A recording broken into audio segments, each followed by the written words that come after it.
কারণ এতটা অপমানিত আমি জীবনে কখনো বোধ করি নাই। 6 বা 7 মাসের জন্য আমি মনে করি যে পরীক্ষামূলকভাবে একটা নির্দিষ্ট সময়ের জন্য ছাত্র রাজনীতি নিষিদ্ধ করে দেখা উচিত, যে এটার ইম্প্যাক্টটা কেমন আসে। 1969 সালে যে গণঅভ্যুত্থান হয়েছিল, 2024 সালের গণঅভ্যুত্থানের মধ্যে তেমন কোনো ডিফারেন্স নাই। একদম সোসাইটি ভেঙে নতুন করে গড়ার আকাঙ্ক্ষাটা এই গণঅভ্যুত্থানের মধ্য দিয়ে তৈরি হয়েছে। এই অঞ্চলে কখনোই কিন্তু ছাত্র রাজনীতি জাতীয় রাজনীতি আলাদা এন্টিটি হিসেবে ফাংশনই করে নাই। আমাদেরকে হল ছেড়ে চলে যেতে বলতেছে, তখন সন্ধ্যা 7:30 বাজে। আমি যখন জানতে পারছি ঘটনাটা, তখন আমি আমার হাউস টিউটরকে কল দিছি। আমরা ফ্লোরের মেয়েরা কান্নাকাটি করতেছি, তো আমি হাউস টিউটরকে বলছি যে ম্যাম আপনার বাসায় গিয়ে আজকে রাত্রে থাকা যাবে? তো ম্যাম ওইটা নিশ্চয়তা দিতে পারতেছেন। অনুন্নত বিশ্বের মধ্যে এরকম অনেক বিশ্ববিদ্যালয় আছেন যেখানে বিশ্ববিদ্যালয় আর রাষ্ট্র দুইটা আলাদা এন্টিটি হিসেবে ফাংশন করে। আজকে সকালবেলা মানে গতকালকে আমি চট্টগ্রাম ছিলাম আমার বাড়িতে, যেহেতু বন্যা হয়েছে তো ওই এরিয়াগুলো দেখতেই গিয়েছিলাম। তো ভোর 5টা বাজে উঠে গ্রাম থেকে রওনা দিয়ে ঢাকা পৌঁছাই দুপুর 2টা বাজে। তো আসলে ঘুম হয় নাই, খাওয়া হয় নাই। তো ট্রেনে যে সময়টা ছিলাম, ট্রেনে ভাবার চেষ্টা করছিলাম যে আচ্ছা আজকে কী কথা বলা যাইতে পারে। তো ওখানে আমি এত চিন্তা এবং প্রত্যেকটা চিন্তা এত ইন্টারউইন্ট, আমি কিছুক্ষণ লেখার চেষ্টা করলাম, লিখতেও পারছিলাম না। আবার কিছুক্ষণ ভাবলাম যে রেকর্ড করে রাখি ফোনের মধ্যে, দেখি যে ওখানেও কোনো আলাদা করে কোনো কথা আসছে না। তো চিন্তা প্রচণ্ড হয়ে আছে, জট পেকে আছে। তো কথাবার্তা যখন বলবো দেখা যাবে খুবই কি বলবো অগোছালোভাবে বলতেছি। তো সেটা প্রথমে আমি ক্ষমা চেয়ে নিচ্ছি আপনাদের সবার কাছে। এখন আজকে রাফিদের সাথে একটা সিনক্রোনাইজেশন হয়েছে আমার, যে আমি লিটারালি কোনো টেকনিক্যাল আলাপ আজকে দিতে পারতাম না। মানে কোথায় কি দরকার, এই দরকার সেই দরকার, এটা আমি একদমই দিতে পারতাম না। আর রাফিদ ওই জায়গাটা খুবই সুন্দর করে আসলে উপস্থাপন করছে, যে কোথায় আসলে জায়গাগুলো কোথায়। আমি বরং লাস্ট এই গণঅভ্যুত্থানের কিছুদিন আগে এবং গণঅভ্যুত্থানের পরবর্তী সময়কালে আমার যে কিছু রিয়েলাইজেশন তৈরি হয়েছে সেগুলো আপনাদের সাথে শেয়ার করি, যদি আপনাদের সেখান থেকে কোনো উপকার হয় আর কি। তো আমি তো কবি সুফিয়া কামাল হলের একজন আবাসিক শিক্ষার্থী। তো যারা হলে আছেন, যারা হলে ছিলেন এই পুরো টাইমটা, জুলাই মাসটা এবং 17 জুলাই যারা হল থেকে বিতাড়িত হয়েছেন, তারা আসলে বুঝছে যে বিশ্ববিদ্যালয় কী জিনিস। আর এখান থেকে অপমানিত হয়ে বের হওয়াটা আসলে ওই দিন নেওয়া যাচ্ছিল না। একটা বিশ্ববিদ্যালয়ে এত কষ্ট করে পড়াশোনা করে এই বিশ্ববিদ্যালয়ে ঢোকার পরে 17 জুলাই আপনার প্রভোস্ট আপনার গালের উপরে এসে বলে যে পুলিশ ছাত্রলীগ আসলে আমি কিছু করতে পারবো না, এবং আপনি অসহায়ের মতো কান্না করতে করতে 2টা ব্যাগ নিয়ে ঝোলা নিয়ে হল থেকে বের হয়ে যাচ্ছেন। এবং এটা ছিল আমাদের অভিজ্ঞতা, ঢাকা ইউনিভার্সিটির আবাসিক শিক্ষার্থীদের অভিজ্ঞতা। এবং ওই লজ্জা অপমান নিয়ে আমি সেদিন রাতে খুব একটা স্ট্যাটাস দিয়েছিলাম আর কি, যে ওই মসনদ আমরা ছিঁড়ে ফেলবো। ওই দিনের পরে শেখ হাসিনার রেজিমের আন্ডারে ওই হলে ওঠা আমাদের পক্ষে আর সম্ভব হইতো না, কারণ এতটা অপমানিত আমি জীবনে কখনো বোধ করি নাই। এটা ছিল আমার অভিজ্ঞতা এবং আমি জানি এটা সবার অভিজ্ঞতা ছিল। সেদিন রাতে আমি আমার বন্ধু সিয়াম শহীদুল্লাহ হলে থাকে, ওকে কল দিচ্ছিলাম যে বন্ধু কী অবস্থা, কী করলি। তো শহীদুল্লাহ হলের লোকজন তো জানে, শহীদুল্লাহ হলের লোকজন 3 দিন ঠিকমতো ঘুমায়ও নাই। সেই 15 জুলাই থেকে যে মারামারি করতেছে তো করতেছে, ওদের জীবনে আর কিছু নাই। লাঠি নিয়ে দাঁড়ায় থাকে পুকুর পাড়ে শহীদুল্লাহ হলের গেইটে, যখনই ছাত্রলীগ আসে ওরা দৌড়ে ধাওয়া দেয়। এগুলাই চলছে 3 দিন। 3 দিন চলার পরে 17 জুলাই দোয়েল চত্বরে সন্ধ্যা 6টার দিকে সম্ভবত ছেলেরা হচ্ছে অপোজিটে পুলিশ হচ্ছে টিয়ার শেল ছুটতেছে, আর স্টুডেন্টরা হচ্ছে যে ছুটতেছে, ইট পাটকেল লাঠি এগুলো ছুটতেছে। তো পুলিশের সাথে ধাওয়া পাল্টা হচ্ছে স্টুডেন্টদের দোয়েল চত্বরের দিকে। তো ওই সময়ে আমার বন্ধু সিয়াম যেটা বললো, যে হঠাৎ করে সে খেয়াল করলো যে পুলিশ আসলে গুলি ছুটতেছে। তো একটা মানুষ সে ইট পাটকেল নিয়ে দাঁড়ায় আছে, অপোজিট থেকে তার দিকে গুলি ছড়া হচ্ছে, ওই মানুষটা কী করতে পারে? তো ওই মুহূর্তে তারা এক দৌড়ে সবাই শহীদুল্লাহ হলের ভিতরে ঢুকে।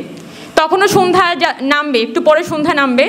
তো যখন সে শহীদুল্লাহ হলের ভিতরে ঢুকে তখন দেখে যে ভিতরে হলের কর্মচারীরা হ্যান্ডমাইক দিয়ে মাইকিং করতেছে যে সবাই হল ছেড়ে দেন, একটু পরে আপনারা যদি হল ছেড়ে না দেন তাহলে প্রভোস্ট কোনো দায়িত্ব নিবে না, এবং একটু পরে আপনাদের কোনো দায়িত্ব আমরা নিতে পারবো না। এবার আমার বন্ধু সে বুঝে না যে কী করবে এখন সে, তো জাস্ট তার ল্যাপটপটা আর একটা প্যান্ট আর গেঞ্জি নিয়ে বের হয়ে যায়। এবং যখন মানে ওর বাড়ির জন্য বাসে উঠে, বাসে একটা মেয়ে সেম ও শামসুন্নাহার হল থেকে আসছে, ওই মেয়েটা অঝরে কান্না করতেছে, মানে এত অপমান আমরা আমাদের জীবনে আমাদের ফেস করা লাগে নাই। এবং আমার হলের প্রভোস্টও ওই দিন বলল যে মানে 17 জুলাই যেদিন আমাদেরকে হল ছেড়ে চলে যেতে বলতেছে, তখন সন্ধ্যা 7:30 বাজে। আমি যখন জানতে পারছি ঘটনাটা, তখন আমি আমার হাউস টিউটরকে কল দিয়ে হাউস টিউটর আসছে আমাদের ফ্লোরে, আমরা ফ্লোরের মেয়েরা কান্নাকাটি করতেছি। তো আমি হাউস টিউটরকে বলছি যে ম্যাম আপনার বাসায় গিয়ে আজকে রাত্রে থাকা যাবে? আমি কালকে সকালে একটা ব্যবস্থা করে নিব, এর মধ্যে একটা ব্যবস্থা করে নিব। তো ম্যাম ওইটা নিশ্চয়তা দিতে পারতেছে না যে উনি ওনার বাসায় আমাকে রাখবে এবং ওনার বাসা থেকে এসে পুলিশ আমাকে নিয়ে যাবে না, ওই নিশ্চয়তা আমার হাউস টিউটর আমাকে দিতে পারতেছে না। এবং আমার প্রভোস্ট যেটা গত 2 দিন আগে বললেন যে এনএসআই থেকে নাকি ওনাকে কল দেওয়া হয়েছিল 17 তারিখ সন্ধ্যাবেলা যে উমামা ফাতেমা নামে যে মেয়েটা আপনাদের এখানে আসেন, ও যদি থাকে তাহলে ওকে হচ্ছে নিয়ে যাবে রাতের বেলা, ওকে আপনারা বের করে দেন। এটাই স্পেসিফিক্যালি উল্লেখ করে দিয়েছে প্রভোস্টকে। মানে এগুলো ফেস করা লাগছে ঢাকা বিশ্ববিদ্যালয়ে আমাদের। তো আমি কেমন বিশ্ববিদ্যালয় চাইবো? তো এটা তো মানে আমি আসলে এর থেকে বেশি কিছু ভেবে উঠতে পারতেছি না যে এখন। আচ্ছা, আমি অনেক কিছু লেখার চেষ্টা করছিলাম, কিছুই মাথায় কাজ করে না সত্যি বলতে। যে আমরা তো আসলে আমি বায়োকেমিস্ট্রিতে পড়ছি, তো আমার ফার্স্ট ইয়ার থেকে একটা আকাঙ্ক্ষা ছিল যে আমি জন হপকিন্সে পিএইচডি করতে যাব, যদিও এত অকাত নাই। তো যখন হচ্ছে যে মানে জন হপকিন্সের সিস্টেমগুলো কীরকম, বা হার্ভার্ডের সিস্টেমগুলো কীরকম হয়, অক্সফোর্ডের সিস্টেমগুলো কীরকম হয়, একটু জানার চেষ্টা করি। তো এদের যে ধরনের আসলে জ্ঞান কাণ্ড, তাদের যে ধরনের কাঠামো, এটা তো একটা রাষ্ট্র মানে সে নিজেই একটা আলাদা এন্টিটি হিসেবে ফাংশন করতে পারে। এবং জাস্ট একটা রাষ্ট্রের মধ্যে এরকম একটা বিশ্ববিদ্যালয় থাকা মানে ওই রাষ্ট্রের আলাদা কিছু লাগবে না, ওই রাষ্ট্র অনেক দূর আগায় যায়। এবং এইসব অঞ্চলের মধ্যে আসলে যেগুলো আমরা তথাকথিত উন্নত বিশ্ব বলি, অনুন্নত বিশ্বের মধ্যে এরকম অনেক বিশ্ববিদ্যালয় আছেন যেখানে বিশ্ববিদ্যালয় আর রাষ্ট্র দুইটা আলাদা এন্টিটি হিসেবে ফাংশন করে। এবং বেশিরভাগ দেশেই কিন্তু বিশ্ববিদ্যালয় রাষ্ট্র আলাদা এন্টিটি হিসেবে ফাংশন করে। বাট আনফর্চুনেটলি বাংলাদেশের ক্ষেত্রে এটা হয় নাই, যেটা রাফিদ হচ্ছে যে রাষ্ট্র আর বিশ্ববিদ্যালয়ের সম্পর্কগুলো আনতেছিল আর কি। তো ওই রাষ্ট্র আর বিশ্ববিদ্যালয় 1921 সালে যখন ঢাকা বিশ্ববিদ্যালয় প্রতিষ্ঠিত হয়েছে, তখন তো এটা মূলত ব্রিটিশদের একটা কেরানি তৈরির কারখানা হিসেবে অনেক দিন পর্যন্ত ফাংশন করছে। বাট আফটার 47 যখন দেশভাগ হইল, এই জায়গাটা এই অঞ্চলের মানে এই বিশ্ববিদ্যালয়টা আসলে পুরো পূর্ব পাকিস্তানের যে কৃষক বা এখানে শ্রমিক বা আপনার ওই পরিবার থেকে উঠে আসা সন্তান, একই সাথে এখানকার মধ্যবিত্ত পরিবারগুলো থেকে উঠে আসা সন্তানদের একটা নতুন জাতীয়তাবাদের উন্মেষ ঘটে এই প্রতিষ্ঠানটাতে। এবং ঢাকা বিশ্ববিদ্যালয় ওটা তৈরি করতে পারছিল, তৈরি করার এবং যেহেতু সে একটা সাপোর্ট এই জায়গা থেকে বুদ্ধিবৃত্তিক support through out the 50s and 60s দিয়ে যেতে পারছে। 71-এ যখন মুক্তিযুদ্ধ হয়েছে, ঢাকা বিশ্ববিদ্যালয়ে কিন্তু তখন একদম মানুষের আশা আকাঙ্ক্ষার একটা বাতিঘরে পরিণত হয়েছে। এবং এই আশা আকাঙ্ক্ষার বাতিঘর হওয়াটাই ওর জন্য কাল হয়ে দাঁড়াইছে, এটা আমি ব্যক্তিগতভাবে বিশ্বাস করি। যখন সেফরিওয়ান্ডের মুক্তিযুদ্ধ হয়েছে 72-তে কিন্তু নতুন যখন গভর্নমেন্ট ফর্ম করে একদম সেম সিস্টেম 24 সালে আমি মনে প্রাণে বিশ্বাস করি 1969 সালে যে গণভ্যুত্থান হয়েছিল 2024 সালের গণভ্যুত্থানের মধ্যে তেমন কোনো ডিফারেন্স নাই। একদম সোসাইটি ভেঙে নতুন করে গড়ার আকাঙ্ক্ষাটা এই গণভ্যুত্থানের মধ্য দিয়ে তৈরি হয়েছে। এবং 1969 সালেও সেই সেম জিনিস ছিল, যেটার প্রতিফলন 1971 সালের মুক্তিযুদ্ধের মধ্যে দেখা গেছে, যখন আলাদা একটা দেশ তৈরি হইল। এবং তখন কিন্তু যে নতুন সরকারটা আসে, আওয়ামী লীগ সরকার, তাকে কিন্তু অনেক আলাপ করা যায়, শেখ মুজিব নিয়ে এগুলা নিয়ে অনেক আলাপ করা যায়। ওই সময় তাদের হাতে কিন্তু সুযোগ ছিল ঢাকা বিশ্ববিদ্যালয়কে দায় মুক্তি দেওয়ার। এখানকার যে পাবলিক ইউনিভার্সিটিগুলো আছে তাদেরকে এই পলিটিক্যাল এন্টিটি বা পলিটিক্যাল দায় থেকে দায় মুক্তি দেওয়ার একটা সুযোগ কিন্তু সরকারের হাতে ছিল, সরকার সেটা করে নাই। সরকার প্রথমে খেয়াল করলো যে এই বিশ্ববিদ্যালয়গুলো যদি থাকে তাহলে সে এখানের মধ্যে স্বৈরাচারী ব্যবস্থা কায়েম করতে পারবে না। এইটা হিসেব করেই সে যেটা করলো, সে এখানে ওই যে 73 যেটা 72-এর সংবিধানের সিমিলার একটা 73-এর যে অধ্যাদেশ, একই প্যাটার্নে ভিসির আন্ডারে হচ্ছে সবগুলো ক্ষমতা আমি দিয়ে দিলাম। এবং এই বিশ্ববিদ্যালয়ে অনেকেই বলে, এটা সম্ভবত আজম স্যারের কথা ছিল নাকি কার কথা আমার মনে নেই, আমি একবার এরকম একটা লেকচার শোনার সময় শুনছিলাম যে 73-এর অধ্যাদেশের মধ্য দিয়ে মূলত বিশ্ববিদ্যালয়ের শিক্ষকদের রাজনীতি করার অধিকার বা রাজনীতি করার পারপাসটা আসলে সার্ভ হয়েছে। প্রকৃত বিশ্ববিদ্যালয়ের এটা কোনো ইয়ে ছিল না, মানে বিশ্ববিদ্যালয়ের কোনো রূপরেখা আসলে এই 73 উদ্ধারে ছিল না। এবং 74-এ যখন বাকশাল কায়েম করছে তখন তো যত বিশ্ববিদ্যালয়গুলো আছে সবগুলাই তারা কবজা করে নিল।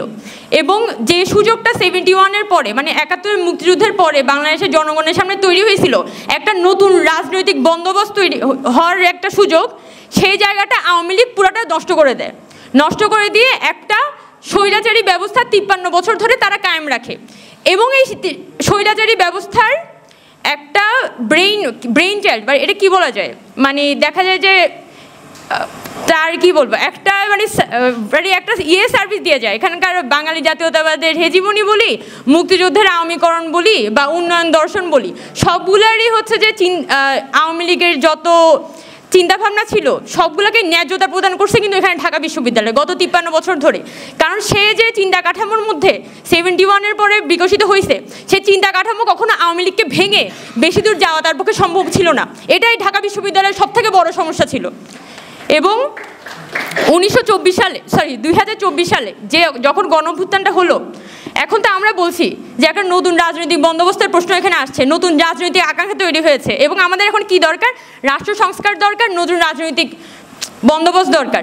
তো এই জিনিসটা কি, মানে নতুন রাজনৈতিক বন্দোবস্তটা কি? ওই মানে ঢাকা বিশ্ববিদ্যালয়ে কিন্তু 53 ইয়ার্স পর্যন্ত 2024 সাল পর্যন্ত ওই পারপাসটা সার্ভ করতে পারছে, যে একটা নতুন রাজনৈতিক বন্দোবস্ত যেটা আওয়ামী লীগ এবং আওয়ামী একটা হেজিমনি, ওই পারপাসটা সে 53 বছর পর্যন্ত সার্ভ করে যেতে পারছে। কিন্তু 2024 সালে এসে যখন পুরো সিস্টেমটা এখানে ফেল করছে, এবং অনেকের কথায় উঠে আসতেছে এখানকার টিচাররা তারা যে একটা মানে নতুন চিন্তা করতে পারবে ওই ধরনের ক্যাপাসিটি পর্যন্ত তাদের নাই, ইভেন স্টুডেন্টদেরও নাই। আমি এটা মনে করি অনেক একটা ভালো লেভেলের স্টুডেন্টদের মধ্যে ওই চিন্তাটা আসলে গড়ে ওঠার সুযোগ হয় নাই। যেভাবে ছাত্রলীগের দখল দায়িত্বের মধ্যে তাদের আসলে থাকা লাগছে, তাদের পক্ষে ওইভাবে একটা চিন্তা শক্তি গড়ে ওঠাটা, ওই পরিবেশটা আসলে স্টুডেন্টরা পায় নাই। যার কারণে ঢাকা বিশ্ববিদ্যালয়ে বর্তমানে কিন্তু একটা জলাবদ্ধতা তৈরি হয়েছে, সত্যি বলতে চিন্তার জলাবদ্ধতা, মানে একটা জায়গায় এটা আটকায় আছে। ওই জায়গা থেকে উত্তরণ করতে হবে। এখন উত্তরণের অনেক উপায় বলতেছেন যে এখানে ছাত্ররাজনীতি নিষিদ্ধ করতে হবে। ওকে ফাইন, কেউ যদি মনে করে যে ছাত্ররাজনীতি নিষিদ্ধ করতে চায়, বিশেষ করে আমাকে টার্গেট করে অনেকেই এর আগে বলছেন, যেহেতু আমি নিজে একটা ছাত্র সংগঠনের সাথে অ্যাফিলিয়েটেড, সো মেবি আমি ছাত্ররাজনীতি নিষিদ্ধ চাইবো না। বাট সরি টু সে, আমার মনে হয় যে যদি এখানে এটা পসিবল হয় যে 6 বা 7 মাসের জন্য, আমি মনে করি যে পরীক্ষামূলকভাবে একটা নির্দিষ্ট সময়ের জন্য ছাত্র রাজনীতি নিষিদ্ধ করে দেখা উচিত, যে এটার ইম্প্যাক্টটা কেমন আসে। আমার পার্সোনালি এটা মনে হয়, কারণ আবরার ফাহাদ মারা যাওয়ার পরে এই এরিয়াতে, বিশেষ করে বুয়েট বলি, ঢাকা ইউনিভার্সিটি বলি, এই জায়গাগুলোতে নতুন একটা পলিটিক্যাল সেটেলমেন্টে যাওয়া, এই ছাত্রলীগ, ছাত্রদল, ছাত্র শিবির, এই বড় বড় জায়ান্টদের বাদ দিয়ে এটা এক্সট্রিমলি টাফ হয়ে পড়ছে। এবং জেনারেল স্টুডেন্ট এটা ভয় পায়। একটা যে স্টুডেন্টটা কোনো ধরনের পলিটিক্সের সাথে অ্যাফিলিয়েটেড না, মানে সে তো ছাত্র ফেডারেশন চিনে না, আমাদের তো গুটি কয়েক মানুষ আমরা আছি, তাহলে ওই মানুষগুলোতে এটা ভয় পায়। এখন আমি যদি আমার রাজনৈতিক অস্তিত্ব নিয়ে প্রতি মুহূর্তে ভয় পাইতে থাকি যে আমি তো রাজনৈতিকভাবে বিলীন হয়ে যেতে পারি, তাহলে তো আমি একটা বৃহত্তর জাতিগোষ্ঠীর, একটা বৃহত্তর ছাত্রদের যে স্বার্থটা, তাদের যে একটা আকাঙ্ক্ষাটা, তাদের যে ভয়টা, ওইটাকে তো আমি ধারণ করতে পারবো না। এবং সেই জায়গা থেকে আমার মনে হয় যে এখানে যদি স্টুডেন্টরা মনে করে যে এখানে তারা ছাত্ররাজনীতি নিষিদ্ধ চায়, তাহলে করুক, সমস্যা কি। কিন্তু এখানে একটা কথা আছে, আমি ছাত্ররাজনীতি নিষিদ্ধ চাইলাম, চাওয়ার পরে আমার আকাঙ্ক্ষার প্রতিফলনটা হবে কোথায়? নিশ্চয়ই তো আমার ছাত্র প্রতিনিধি লাগবে, তাই না?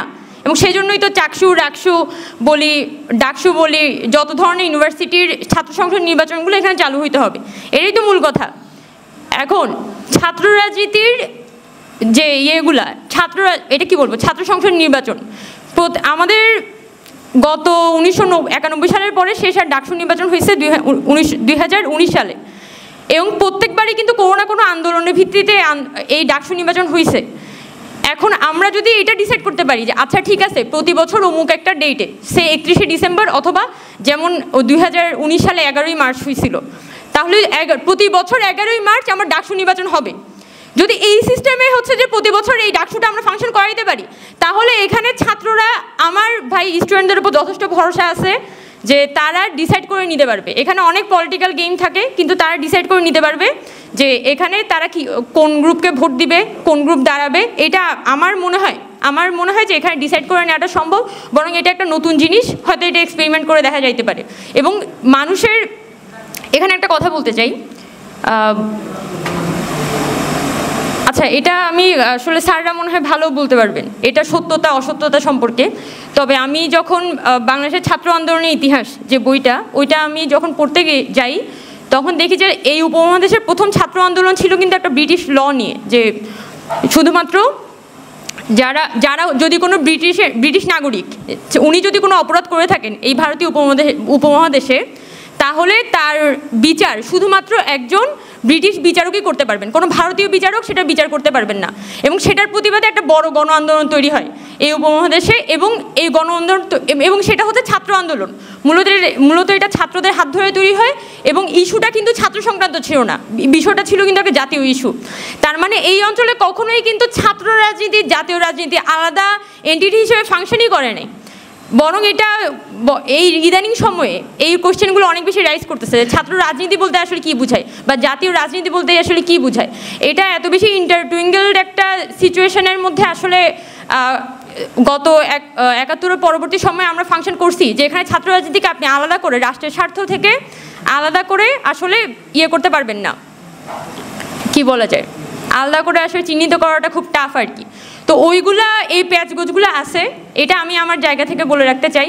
তো কিন্তু সেই জায়গা থেকে যদি স্টুডেন্টরা মনে করে যে তারা এখানে ছাত্র সংসদ নির্বাচনের মধ্য দিয়েই শুধুমাত্র তার পলিটিক্যাল আকাঙ্ক্ষাটা বা তার ছাত্র প্রতিনিধি নির্বাচন করতে চায়, ওয়েল ফাইন, আমার এতে কোনো সমস্যা নেই। একজন সম্ভবত অনেকদিন ধরে হাত তুলতেছেন, হ্যাঁ বলেন না।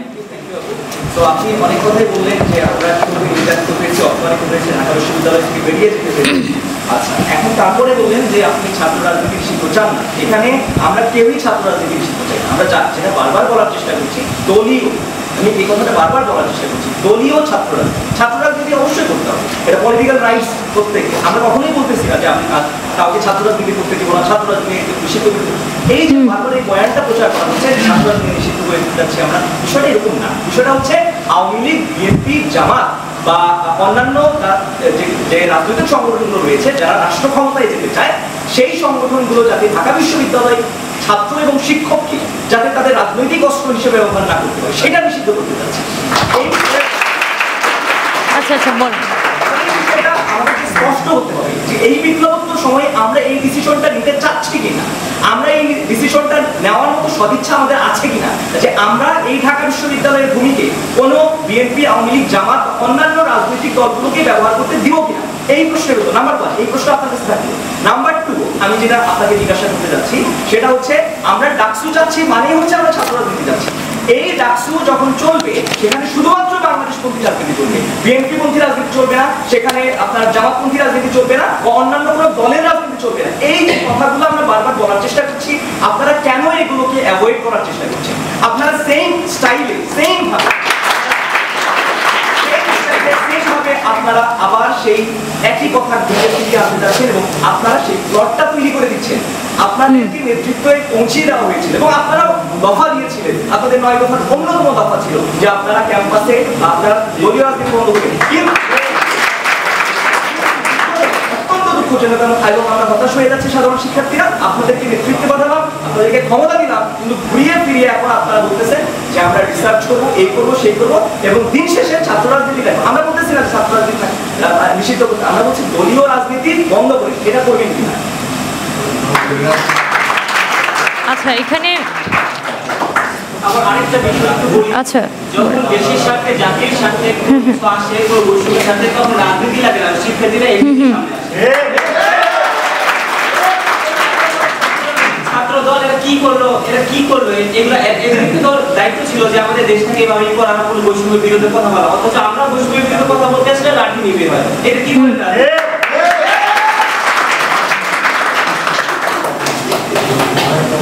বাংলাদেশের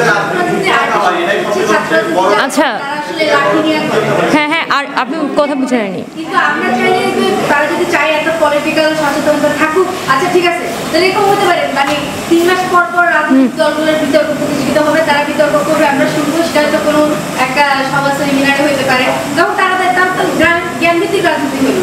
আমরা তাদের তর্ক শুনলাম, সাধারণ যে আমরা যারা স্টুডেন্ট আছে তারা দেখলাম কোন দল ভালো করতেছে, কে কারে হারাচ্ছে, সেটার মাধ্যমে রাজনৈতিক সচেতন তৈরি হতে পারে। কিন্তু ক্যাম্পাসের একটা দরকার নেই, পলিটিক্স হলো তার ব্যক্তিগত অধিকার। একজন যদি চায় যে সে বিএনপি করবে, সে কেন করতে পারে, যদি চায় সে শিবির করতে চায় সে করতে পারবে না, কিন্তু সে ক্যাম্পাসের বাইরে যে করবে, ক্যাম্পাসে সে পরিচয় বোধ করবে না, কিন্তু তার রাইট আছে পলিটিক্স করার, সে বাইরে যেয়ে করবে। এই যে আমরা বলি এখন সবাইকে যদি এখন করতে, তাহলে ক্যাম্পাসে যদি পলিটিক্যাল সংগঠনগুলো না থাকে, তাহলে সাধারণ মানুষ কিভাবে, সাধারণ স্টুডেন্ট কিভাবে জানবে পলিটিক্যাল সংগঠনগুলো সম্পর্কে? সেজন্য তারা বিতর্ক করুক, এরপর একটা প্ল্যাটফর্ম তৈরি করবে, সাধারণ স্টুডেন্ট পলিটিক্যাল নেতার বিতর্ক শুনবে, একদল অন্য দলকে হারাতে জিতাবে। কিন্তু আমরা ক্যাম্পাসে গিয়ে তার পরিচয়টা না দিই, কিন্তু সে পলিটিক্স।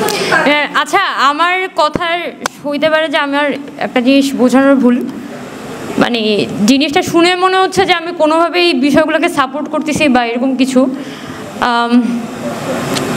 বাট যেটা হইতেছে যে আমার এখানে কোনো সফট কর্নার নাই এখানকার স্টুডেন্ট পলিটিক্স যে ফর্মে ফাংশন করে সেটার প্রতি। বরং গত এই কোটা সংস্কার আন্দোলনটা শুরু হওয়ার পরেও আমি এখানকার সিস্টেম নিয়ে খুবই ফ্রাস্ট্রেটেড ছিলাম যে কিভাবে করে এখানকার পলিটিক্সটা আসলে ফাংশন করে। এখন আমার আলাপটা ছিল অন্য জায়গায়, যে যদি স্টুডেন্টরা মনে করে যে তারা এই ফর্মে পলিটিক্স চায় না, স্টুডেন্ট পলিটিক্স চায় না, তাহলে এই চাওয়ার রাইটটা তাদের আছে, এবং ওইটাকে তো ওইটার এগেনস্টে গিয়ে আমি আমার ছোট একটা ছাত্র সংগঠন, আমি সেটা অস্তিত্ব বিলীন হয়ে যাবে এই ভয়ে আমি প্রতি মুহূর্তে বলতে থাকলাম যে ছাত্র রাজনীতি চাই, ছাত্র রাজনীতি, আমি তো ভালো ছাত্র রাজনীতি করছি, আমায় কেন দেয়া হবে না।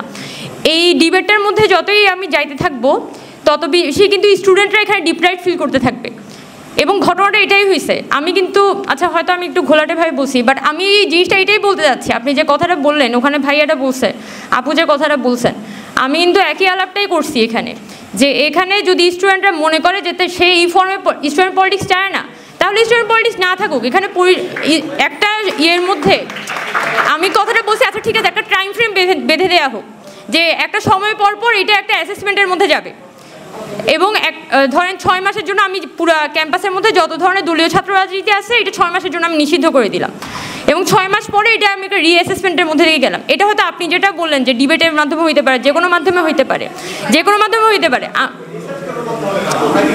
আমি রিসার্চের কথা বলি নাই, সো যে রিসার্চের কথা বলছে তার কথার আমি নিব না, রেসপন্সিবিলিটি আমি নিব না আর কি। আচ্ছা দাঁড়াও, আচ্ছা দাঁড়াও না, এত বিতর্ক হয়ে যাচ্ছে তো, দাঁড়াও।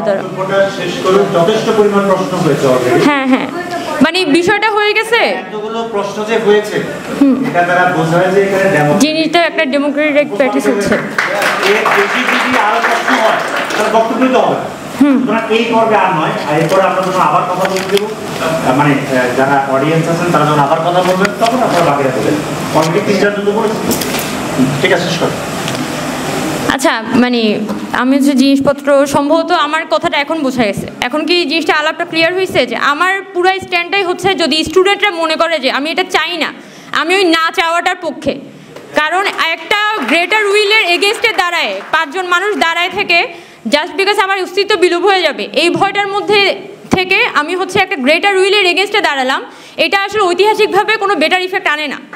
তো সেই জায়গা থেকে আমি মনে করি যে স্টুডেন্টরা যদি চায় তাহলে এটা আপাতত সময়ের জন্য বন্ধ থাকুক, এবং সেটা একটা অ্যাসেসমেন্টের মধ্যে দিয়ে যাক। এখন ছাত্র রাজনীতি ক্যাম্পাসে কী ফর্মে চলবে না চলবে এটা নিয়ে মেলা আলাপ হইতে পারে, কিন্তু কারো তো এখানে ওই দিক থেকে কোনো দ্বন্দ্ব নাই যে আমরা হলগুলার আসলে কোনো ধরনের দখল চাই না। এখানে বিশ্ববিদ্যালয়ের প্রশাসন একটা ঝামেলা করছিল, আফটার 90s এখানে কিন্তু সিট ডিস্ট্রিবিউশন হওয়ার কিছু সিস্টেম ছিল, যে পলিটিক্যাল পার্টিগুলোকে এনে বসাইতো, যেগুলো ছাত্র সংগঠন সেগুলোকে এনে একটা টেবিলে বসায়, আচ্ছা ছাত্র দলের এতগুলো লোক, ছাত্রলীগের এতগুলো লোক, ছাত্র ইউনিয়নের এতগুলো লোক, সেই ফর্মে যে এখানে কিছু কিছু রুম তাদেরকে বরাদ্দ দেওয়া হতো, এবং এটাই কিন্তু একটা হল দখল করার পুরো প্রেমিসটা তৈরি করে। একটা হলের মধ্যে গেল ভাই আমি ছাত্র সংগঠনগুলোকে গিয়ে সিট দিব, এটা তো প্রাথমিকভাবেই কোনো বিষয় হতে পারে না, কিন্তু এই ঘটনাগুলো ঢাকা বিশ্ববিদ্যালয়ে ঘটছে এবং বিভিন্ন বিশ্ববিদ্যালয়ে ঘটছে। স্টিল নাও প্র্যাকটিসড হয়। কিন্তু প্রথমত আমাদের ওই জায়গাটাতে তো আমরা সবাই ক্লিয়ার যে আমরা ক্যাম্পাসের যে হলগুলো আছে সেই হলগুলোর একটা সিটও আমরা তো কোনোভাবে পলিটিক্যালি করতে দিব না, অকুপাই করতে দিব না। তো অতটুকু যদি ক্লিয়ার হইতে পারে, অতটুকু যদি নিশ্চিত করা যায় যে স্টুডেন্টরা এখানে যে ধরনের রেজিস্ট্যান্স ক্রিয়েট করছে, হলগুলা কোনোভাবেই আসলে আর আমরা আগের মতো দখল হইতে দিব না, একটা স্টুডেন্টও যাতে আমার এখানে বঞ্চিত হইতে না হয় সেটা আমরা নিশ্চিত করব। অতটুকু করলে আমি বিশ্বাস করি যে বাকিটুকু মানে আপনি হচ্ছে যে ডিসাইড হয়ে যাবে। এবং সেটা হচ্ছে যে আপনারা যদি মনে করেন যে ছাত্র রাজনীতি আপাতত নিষিদ্ধ করে এটা হচ্ছে একটা রিঅ্যাসেসমেন্টের মধ্যে দিয়ে যাক, সেই ফর্মেও হইতে পারে, কিন্তু হলগুলোর মধ্যে হচ্ছে কোনো ধরনের ছাত্র রাজনীতি চলবে না, কোনো ধরনের সিট দখল চলবে না। এই জায়গায় তো ঢাকা বিশ্ববিদ্যালয়ে বলি আমাদের বাংলাদেশের সকল বিশ্ববিদ্যালয়ের স্টুডেন্টরা আসলে একটা ঐক্যমতের মধ্যে পৌঁছাতে পারছি। এইটা হতে পারলে আমি শুধু এতটুকুই বলি, যদি এই ঘটনাটাই আমরা এস্টাবলিশ করতে পারি যে কোনো ধরনের সিট দখল হবে না, তাহলে সে বাইরে গিয়ে সে ছাত্রলীগ করলো কি ছাত্রলীগ দল করলো নাকি শিবির করলো, এটাতে তেমন একটা আসা যাবে না। বরং তখন দেখা যাবে একটা স্টুডেন্ট চুজ করতেছে যে হ্যাঁ আমি শিবির করব, ওইটা তার ফ্রি উইলের ব্যাপার। কিন্তু যখন সিটটা দখল থাকে এবং তার ওইটা বাধ্য হয়ে শিবির করতে হয়, তখন কিন্তু তার ফ্রি উইলের ব্যাপার থাকে না। ডিফারেন্সটা ওই জায়গায়, এটা আর কি। আচ্ছা, আমি হচ্ছে যেহেতু বলছি যে আমার ঘুম টুম সব মিলায় মানে আলাপ আলোচনার মধ্যে মনে হয় সেটা একটা প্রভাব পড়ছে। তো আমি হচ্ছে যে প্রথমত আপনাদের দুঃখিত বলতে চাই, আমি অনেক কিছু বলবো ভাবছিলাম, আবার দুইজন টিচার বসে আছেন, নিজার স্যারের তো যে বইটা লিখছিলেন বিশ্ববিদ্যালয় নিয়ে, আমি মানে ওইটার অসম্ভব ফ্যান বলতে গেলে, যে ওই বইটা পড়ার কারণে আমি বিশ্ববিদ্যালয়ে এটাকে নতুনভাবে দেখতে শিখছি। তো আশা করি আপনাদের সাথে আরও অনেক আলাপ আলোচনা হবে। এখানে যদি কোনো কোয়েশ্চেন আমরা অ্যাড্রেস করতে না পারি বা আলাপ আলোচনা খুব বেশি বাজে হয়ে যায়, তাহলে আমাকে ক্ষমার সুন্দর দৃষ্টিতে দেখবেন। আর ইনশাল্লাহ আপনাদের সাথে তো ক্যাম্পাসেই দেখা হচ্ছে, তো ওইটার জন্য তো ডায়াসের দরকার নেই।